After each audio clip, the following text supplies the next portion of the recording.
పేదవాడికి ఎవరు దిక్కులు ఉండరు. పేదవాడికి రాజకీయం అండదండగా ఉండదు. పేదవాడికి 29 మంది ఎమ్మెల్యేలున్నా 40 మంది ఎమ్మెల్యేలున్నా ఎవడు కూడా పేదవాడి గురించి మాట్లాడాడు. 8 మంది ఎంపీలున్నా 4 ఎంపీలున్నా 5 మంది ఎంపీలున్నా పేదవాడి గురించి ఏం మాట్లాడరు.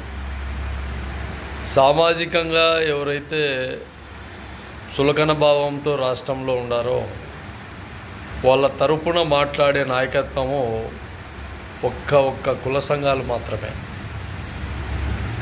ఈ కుల సంఘాలు ఎన్ని మాట్లాడి ఎన్ని చేసినా కూడా రాజ్యాధికారం అంతా ఒకవైపు ఉంది, కుల సంఘాలు ఒకవైపు ఉండాలి.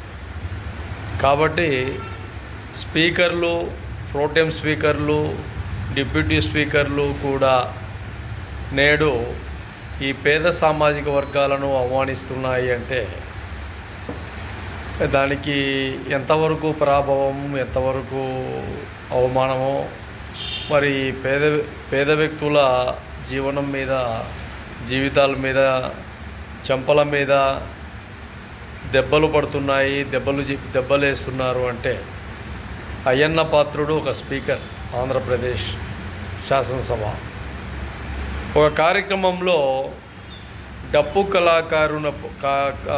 కళాకారుడిపై చెంప మీద అతను చేయి వేస్తున్నాడు, కొడుతున్నాడు అంటే మరి అతను ఏ కులంలో పుట్టాడు, ఏ మతంలో ఉన్నాడు, ఏ విధానంలో ఉన్నాడో మరి అతనికి ఈ విషయాలు తెలియాలి బాగా. కానీ ఈ రాజకీయం అంతా ఒకవైపు ఉండడం వల్ల పేద సామాజిక వర్గాలు ఎక్కడ కూడా వాళ్ళు ఇంకా నిరుత్సాహ విధానంలోనే ఉన్నారు తప్ప డప్పు కళాకారులు దాదాపు 20-30 మంది డప్పు కళాకారులు అక్కడ ఉంటే ఆ డప్పు కళాకారుల పైన ఎప్పుడైతే చేయి పడిందో వెంటనే డప్పు కళాకారులంతా క్లోజ్ చేయాలి. ఎక్కడైనా బాగా గుర్తుపెట్టుకోండి, ఒక శ్రామికులు ఒక చోట కూలి పని చేస్తున్నారు, ఒక వ్యక్తిని అవమానిస్తున్నాడు ఒకడు అంటే వెంటనే అందరూ పనిచేయాలి.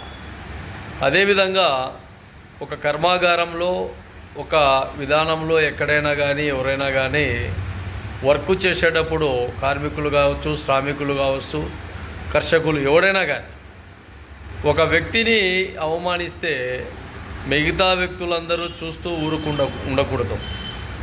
వెంటనే ఆ పని ఆఫ్ చేయాలి.